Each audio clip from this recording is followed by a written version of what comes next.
The Benjamin Dixon Show is only possible with listener support.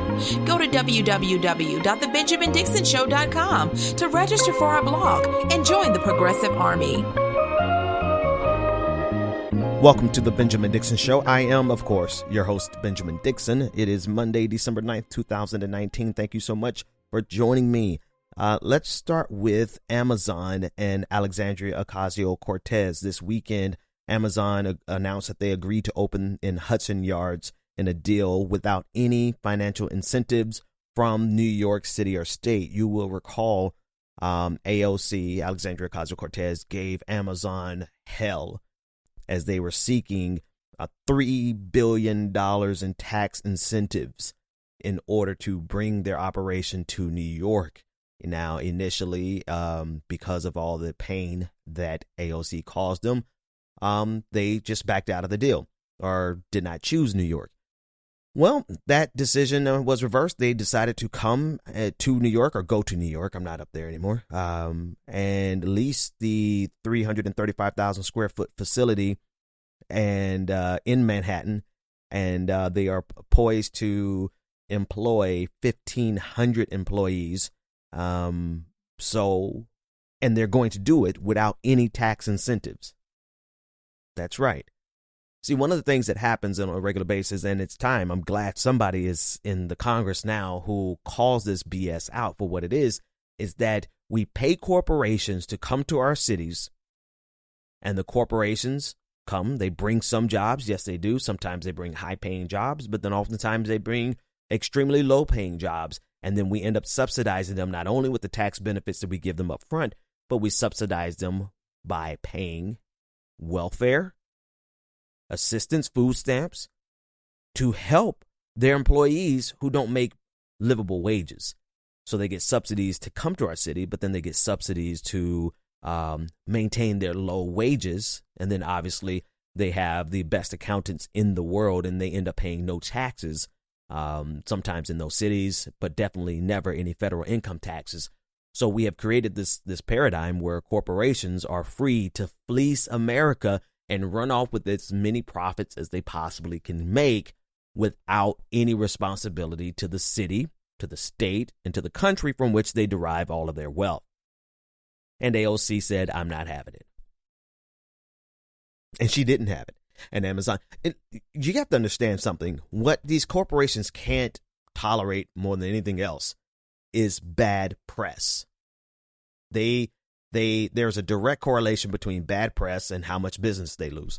Now, a lot of times it's not enough business. And well, it's usually never enough business lost for them to genuinely be in trouble, right? Their companies aren't going to go out of business because politicians give them hell, but they might miss their quarterly profit margin targets, and that causes a chain reaction throughout their entire company that could lead to the CEO being ousted. Not in the case of Amazon because Jeff Bezos is the founder. But what I'm saying is that they cannot tolerate any type of negative press, sustained negative press that makes people start to question the fundamental relationship that we have with corporations, right?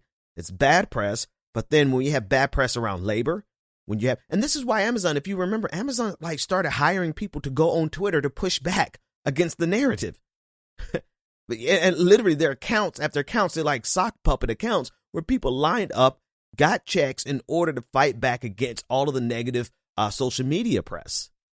That's because they cannot afford to have negative press for an extended period of time. And so they backed out of the deal. And now they decided, well, we're going to come to New York anyway, and we'll come without the $3 billion in tax incentives. It's a race to the bottom.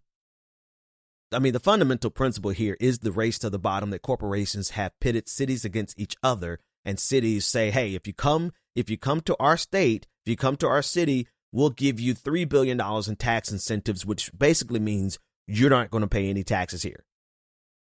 And the only thing that we get out of this relationship is whatever the individual who got the job, whatever they spend in the city, and whatever taxes that individual pays.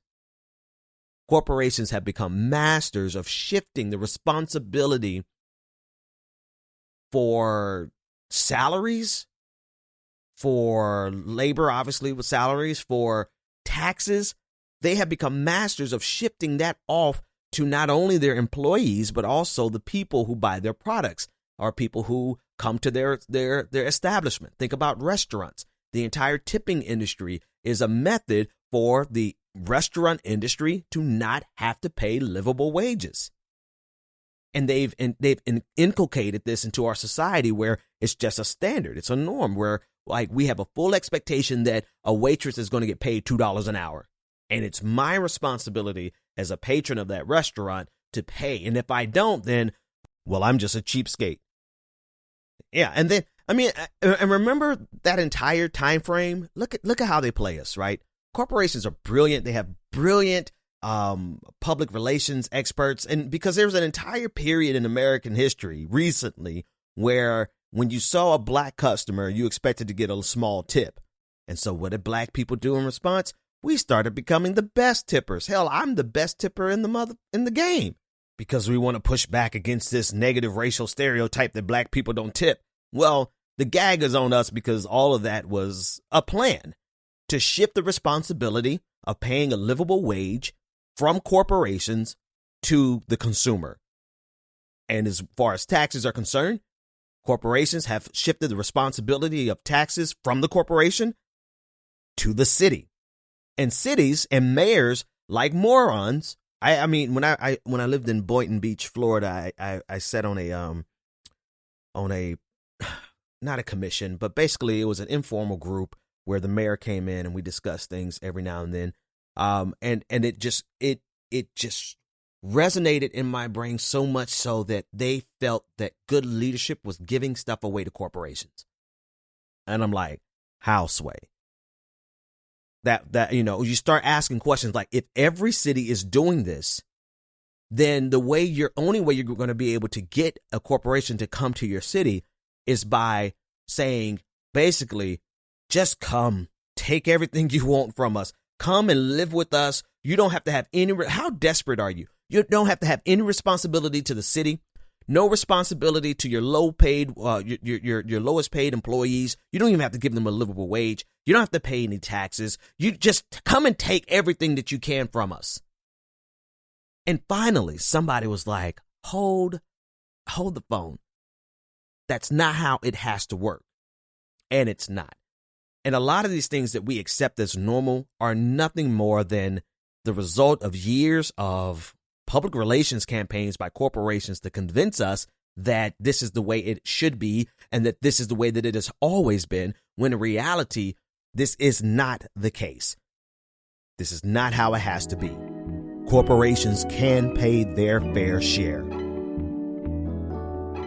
Go to www.patreon.com/The BPD Show and support The Benjamin Dixon Show. Come on. I know you bobbing your head in your car. So who do we have to thank for this patron party? Well, today we're thanking Lorraine L. May. Thank you so much for becoming a patron. Thank you so much for letting us have this patron party. We can't do this party without you, and we can't do the show without the patrons. So you too can become a part of this prestigious and prodigious family by going to www.patreon.com/The BPD Show and becoming a patron today. And get your name in this section. Come on. Now, listen, if you're not bobbing your head, I need you at work. Listen, like when we play that music, I have the fullest expectations that at a minimum, even if you're in corporate America and you're, you know, in the C-suite, just bob your head just a little, ever so slightly. All right. This next clip is a clip of Donald Trump speaking at the Israeli-American Council. And I want you to listen to all of the anti-Semitic tropes that he pushes into one short clip. A lot of you are in the real estate business because I know you very well. You're brutal killers, not nice people at all, but you have to vote for them. You have no choice. You're not going to vote for Pocahontas, I can tell you that. You're not going to vote for the wealth tax. Yeah, let's take 100% of your wealth away. No. Even if you don't like me, some of you don't. Some of you I don't like at all, actually. And you're going to be my biggest supporters because you'll be out of business in about 15 minutes if they get it. You know, here's something fascinating. Bernie Sanders, who is Jewish, had he said the exact same thing, they would be calling Bernie Sanders, the media right now today, would be calling Bernie Sanders anti-Semitic. Now, don't get me wrong. I'm fully aware of the fact that someone who is like black can be white supremacist, right? I mean, we see that phenomenon with Steve Miller. But the fact that Donald Trump can get out here and say these things and nobody calls him anti-Semitic or at a minimum, the label doesn't stick. I mean, it does speak to how, how utterly ridiculous he is, how disgusting he is in the sense that, like, someone who's covered in mud, you can't get more mud to stick to them, right? It's kind of like making someone who's guilty, like, what good is it to find someone who's already on death row guilty of another crime? That's kind of what it is. That's kind of the phenomenon of why things don't stick to him. But with all the people on the periphery, all the people in his party, all the people who claim to love Israel in his party, all the people who claim to fight on behalf of Israel, in fact, the people in the audience just laughing it up.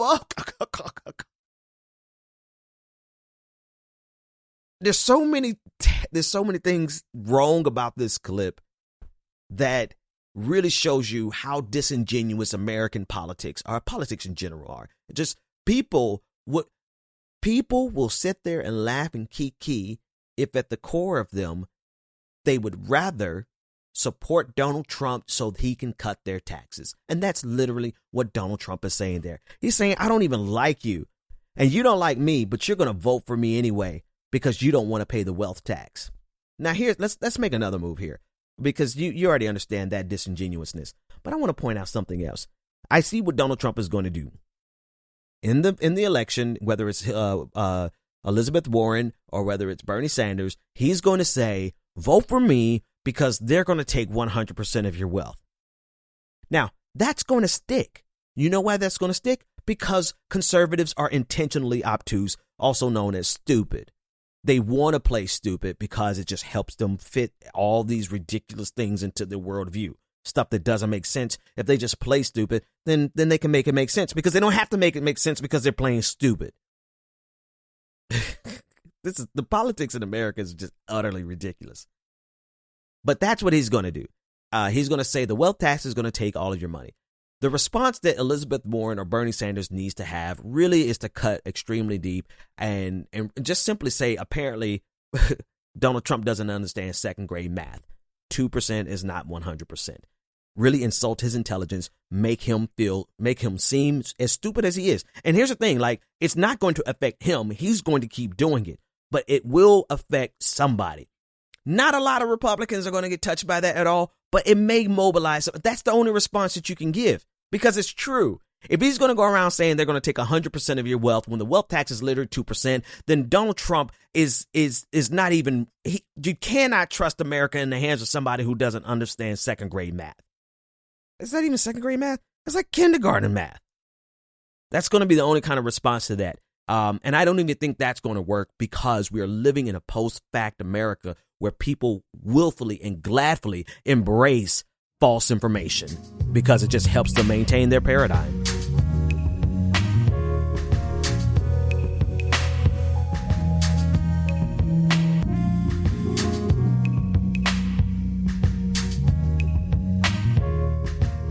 All right. Let's keep moving. This next clip is from the grifter-in-chief, the YouTube sensation, the aggressive progressive phenom who makes, it makes a whole lot of money telling his audience what they want to hear, even if that means telling them lies. This next clip is of Jimmy Dore as he discusses the fine subtleties and complexities of what it is to be black in America, as he determines whether or not Kamala Harris is actually black or African American. Her campaign broke barriers. What barriers did her? Oh, was the barrier of what was the barrier? I guess the barrier is that she is from Jamaican descent She's the first and Jamaican? Indian, but they like to reference her as an African American. So maybe that's how she's I have blazing seen that that trail. I have seen that. People say, "Oh, the African American." She's not African American. She's Jamaican, and I mean, I don't know. Am I wrong? I'm You not. just go look at a map and I'm you'll a white figure out guy, how so Jamaica is nowhere close to Africa, according to one map. I'm not a Just one map I looked at. I'm not a genometrist, but I'm not a geometrist, but well, you're not a commentator, you're not a comedian, you're a grifter. Now, I'm going to do my very best to be extremely measured in this, only because I've got a long day ahead of me, and I'm not going to expend all of my energy shouting about some grifting, moronic imbecile. I'm not going to expend all of my good energy trying to, shout about how ridiculous it is for people who are not from a community to insert themselves into the conversation about the qualifications of another person who is from that community. Kamala Harris is black. And whether or not she is a technical African American is not a conversation that someone who is not black should be engaged in, because that is a cultural thing. That is a question. That's not even, there's a movement like trying to determine the who is a descendant of slaves here in America, an American descendant of slaves, right? Never mind the idiocy, right, of his wife, the moron, and the both. I mean, they're fit for each other, right? How can you have? This is the quintessential example of Dumb and Dumberer, right? You have two idiots in a conversation, and it's really hard to determine which one is stupider in the conversation. His wife, like, I haven't seen a map, but Jamaica's nowhere near Africa, you dumb moron. I said I wasn't going to yell. I'm going to dial it back. I mean, literally, do you have no context? No context whatsoever for world history, for the slave trade, for the different stops along the route to America, for what, like, have you even heard of the word diaspora? Jamaica's nowhere near Africa. That has to be the all-time stupidest comment that I have ever heard. And his followers still eat this shit up? Like, really? This is the level of intellectual discourse. Like, even if it was like supposed to be comedy, which he always tries to excuse, oh, I'm just a jack-off comedian. No, you're not even a good comedian. Jokes are supposed to be funny. So this fails the test of basic world history, basic common effing sense, and it certainly doesn't pass the comedic standard. What the hell? I'm really taken aback by people who can actually follow this guy and listen to this guy. On top of this, he's pushing, like, I don't even want to get into the politics, right? The politics of grifting, how much it is actually worth, the cash value of it. But now you have this grifter who's getting out of his lane, coming into a conversation that is a tumultuous conversation in the black community. Like, we don't even sit around in the black community. Some of us do, but most of us don't sit around and try to determine the blackness of someone else. Like, there's just like who does that? And then for you to be a white dude inserting yourself into that conversation. And you know what? His audience is still going to reward him. They're not even going to challenge him. They're going to like, oh, that was a great clip. Like, well, she really isn't African American because she's not a descendant of, like, her father's from India and her mother's from Jamaica. So she's not an African American. When your ancestors determined a long time ago, if you just have one drop of black blood in you, African blood in you, you was a nigger. So I would suggest that you stick to the conspiracy theories and the grifts that you're used to. Stick to the script. You should start writing out your segments so that you don't drift off into a conversation that will have you writing a check that your ass cannot cash.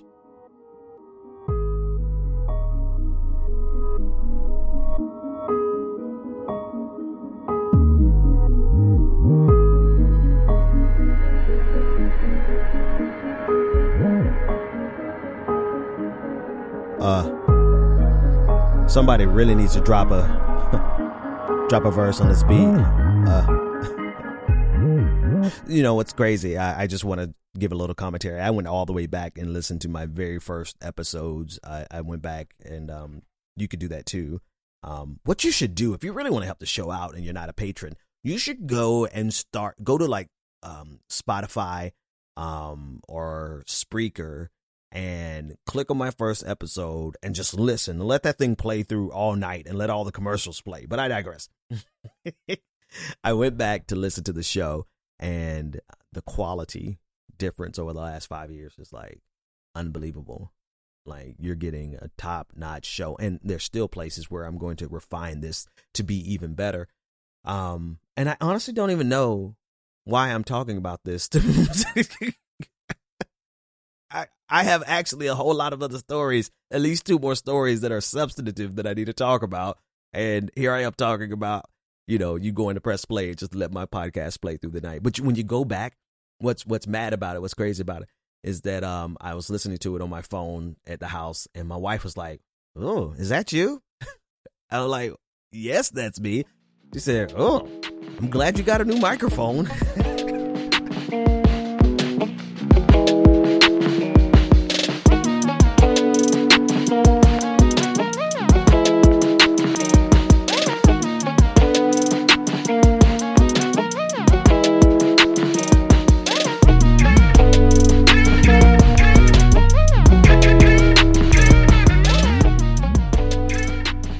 Okay, I'm getting ready to broach a subject that is extremely problematic, and I don't even know if I have enough time to cover it. But there's an article that was published back in October of this year by CNBC, and it says this simply: Russian trolls tried to convince African Americans not to vote in 2016. In a brief summary of it, says African Americans were the group targeted the most by Russian social media trolls, the Senate Intelligence Committee report said. Russian Facebook group pages and Instagram accounts looked to stoke racial tensions, it found, confirming the findings of private researchers. The Senate Intelligence Committee suggested in its report that Congress consider updated legislation for online political advertisements. Okay, it's an old article, but I want to juxtapose it with a conversation that was happening on Twitter. I'm not going to give the names or the handles, but you can find it out yourself. Where a black friend of mine suggested that black women, black feminists, had been duped by white feminists. And in the sense of devaluing the value of black men. And the complexity of the conversation that I'm getting ready to have really warrants having an entire episode and series of episodes. But I mean, sometimes people don't have the patience for that. So we're going to just do kind of a crash course in this. There's a balancing act that has to take place when we have difficult conversations. The very first thing that we have to do is to acknowledge the autonomy of the people who are actively working and the autonomy of people who are just frustrated with the system. Here's what I'm saying. Let's set aside Russian trolls. Let's set aside like COINTELPRO infiltrating the black community and trying to divide black men and women. And let's recognize that black people are smart enough to make their own goddamn decisions about their politics themselves. Let's start there. Black women and black feminism has existed in the black community since slavery.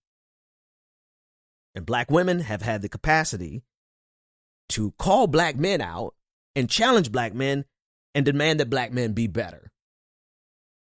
They have the intellect, they have the courage, the charisma, the passion, and the fierceness to do that without the need of any white agitator.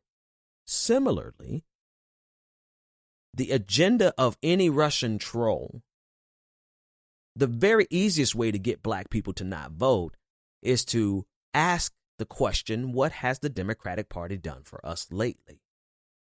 The problem with that question really is the fact that the Democratic Party ain't done shit for black folks in 50 years. And we got to start the conversation by acknowledging that black folks have been smart enough to understand that the Democratic Party has shafted us for a very long time. So we never needed Russia to pose that question. We've been asking that questions our damn selves. And so the next question someone is going to say is, well, then why does the black vote always go with the Democratic Party? Because we're all so pragmatic. And I got to actually, I'm going to juxtapose one more thing to this conversation that will, illuminate this a little bit better. What is fascinating to me is that the conservative movement, the Republican Party, black conservatives, people like Candace Owens, and all the white folks who support them, they feel that their best strategy to attract black voters is to say, you are so dumb. You don't even realize you're on the Democratic plantation. Come over here, you dummy, and come vote for us.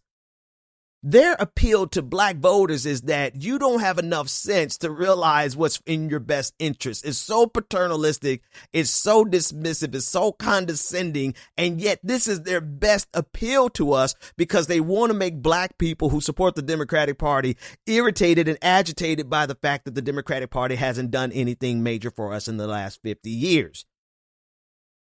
Completely stripping away the pragmatism of black voters who say, listen, while we are not getting our agenda across, we absolutely know what it means, not only for us financially, economically, politically, but also racially, to empower Republicans who have built their entire empire off of white supremacy. But no, at every step of the way, we have people wanting to complete, and then, guess who else? Let's juxtapose one more group who likes to strip away the intelligence and the autonomy of black people in the conversation. Progressives, white progressives, who want to come to explain to us and tell us, really, capitalism is really about racism, or they really use racism to promote capitalism. And if we just get rid of capitalism, then we won't have racism. Explaining racism in America to black people, because apparently we're not smart enough to understand the complexities and the interconnectivity of the relationship between capitalism and racism. And that capitalism, yes, has used racism to sustain itself, but that does not negate the fact that racism can exist outside of capitalism. But black folks ain't smart enough to understand that. We need a savior to come in. We need a white progressive savior to come in and help us to understand Karl Marx. We need a conservative, a white person to come in and help set us free from the Democratic plantation because we're not smart enough to understand our relationship with the Democratic Party. So we need to come over here to another party who not only thinks that we're stupid, but also is waiting to level the greatest resurgence and renaissance of white supremacy that we've seen since the emergence of the Confederacy. Never mind. Now the Democratic establishment is telling us that it was Russian trolls who try to convince us to not vote. Never mind that we have the capacity to look at the Democratic Party ourselves and say, listen, we're not actually voting for you. We're voting against the white supremacy in the Republican Party. But if you don't hurry up and start doing something for us, maybe we'll start sitting home and let you live with Donald Trump. And this is just the A side of the conversation that I want to have. Because in the midst of all of the autonomy and free will and agency, the free agency, that's the word I'm looking for, the agency that is robbed of us by every group. And then the ever so slight, subtle agency that was not slight, subtle, I'm sorry. Now we have black men who are saying black women, they don't have enough agency or intelligence to make decisions of their own. And so black feminism is a direct result of white. Would all of you, would every person in that equation that I just set up kindly go jump off a building? Because eventually what you're going to find, and here's the thing. That's just the A side of the conversation. Before I finish that last sentence, I have to give you the B side. Yes, Russians are fully aware of that complex relationship that we black people have in this country. And they are fully aware of the power of agitation and the ability to discourage someone to vote is the easiest thing in the world, especially when you're dealing with a crappy Democratic Party and a racist, a white supremacist Republican Party. Like, we don't need Russians to show us that, but it sure as hell makes it easier when they're willing to pour millions of dollars to foment that conversation to the top. So simultaneously, you have everybody trying to rob us of our agency, and then you have outsiders who do like to agitate. Do you see how complex navigating politics is in general, but particularly if you're a black person in this country? So what's the point of the conversation? I don't know. Shit. I'll figure it out after this music.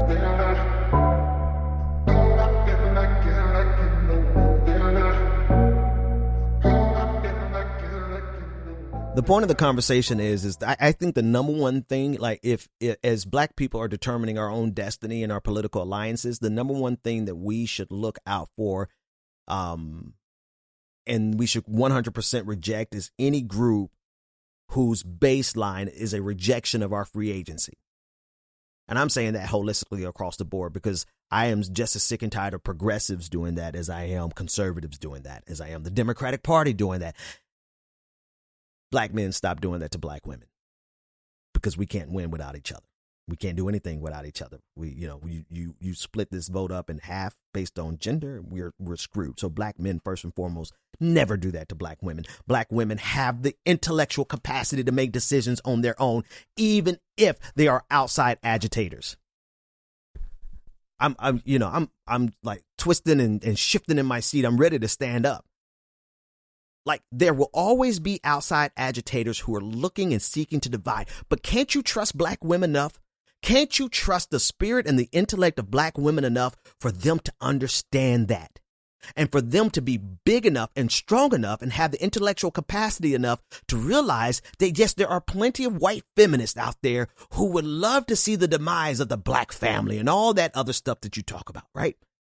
But black women also have the capacity to realize that they are there, as well as to say there is a valid critique and there's a valid lane that we have to push black men on. And the rejection of that is really just a lazy way of black men to say that we don't want black women telling us what to do. Now, I'm putting that aside because that's a family conversation that I don't want any white folks in on. All right, white family, everybody who's listening to me who's white, stay out of that one. This is the conversation that's for you. Black folks, you listening to my show. Why do you listen to my show? Because I'm one of the smartest people that you've come across, period. Black, white, otherwise. And you would be right in that assessment. Trust me, there are plenty of black folks smarter than me. This is the level of conversation that most black folks have on any given day of the week. They just don't have a podcast. What am I saying? White folks, let me just talk to progressives first. If you want us to align with you on any issue, then you better take a step back and realize that we don't need you to explain racism to us. And the last thing that you need to do is to try to put capitalism above the racism in America. Because for black people, it is the same experience. Don't come to any black person trying to explain racism to them, no matter how much Karl Marx you have read, because that is a surefire way to ensure that black people will never have class solidarity with you.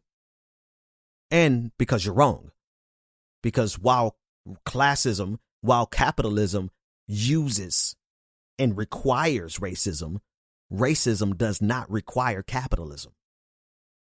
Number two, I don't expect Republicans to ever stop robbing us of our free agency as black people, or I don't expect them to ever stop insulting our intelligence by suggesting that black people, we're too stupid and we don't understand. We have no political free will. We have no political education, and we just don't understand that we're on the plantation of the Democratic Party. Right. Like that. The point has never been to pull us away from the Democratic Party to the Republican Party. The point The cruelty is the point, right? So they are there simply to irritate us and to agitate us because they enjoy causing us that moment of frustration. They enjoy insulting our intelligence. They enjoy the infantilization. They enjoy that because all they want to do, it's really just another way of insulting us. They can't call us a nigger anymore. And so now they could say that, oh, you're on the plantation. So they're never going to stop that. And that's fine because we'll just put them out of office. You know, there's other things that we could do, but we'll just say we're going to put them out of office. The Democratic Party, let me tell you something, Democrats. Let me tell you something loudly and clearly. We don't need Russia. We don't need, you need, the question you need to be asking is why is it that Russia could easily capitalize on that by spending a couple $100,000? The reason is because the Democratic Party hasn't done anything for us. And quite frankly, black folks are tired of voting against the Republican Party and require this year, 2020, for you to give us a reason to vote for you. So instead of saying, oh, the boogeyman, the Russians are coming, you should say, what are we doing wrong to make us vulnerable to this easy propaganda? Well, the problem is it ain't propaganda when it's true. It is not propaganda when it's true. I'm about to go I'm about to go get a drink. Y'all leave us alone, man. Black folks, I'll see y'all at the game Saturday, the HBCU game. We're going to celebrate ourselves because we got all of these people, all of these groups who are fighting for our vote, fighting for control over us and fighting for our vote. And you know what? We have the agency to determine what we're going to do, where we're going to do it, and how we're going to do it, and will not be predicated on what any group of white people tell us to do. I'll see you next time. The Benjamin Dixon Show is only possible with listener support. Go to www.patreon.com/The BPD Show and support The Benjamin Dixon Show. If you like this episode, be sure to share, like, and subscribe.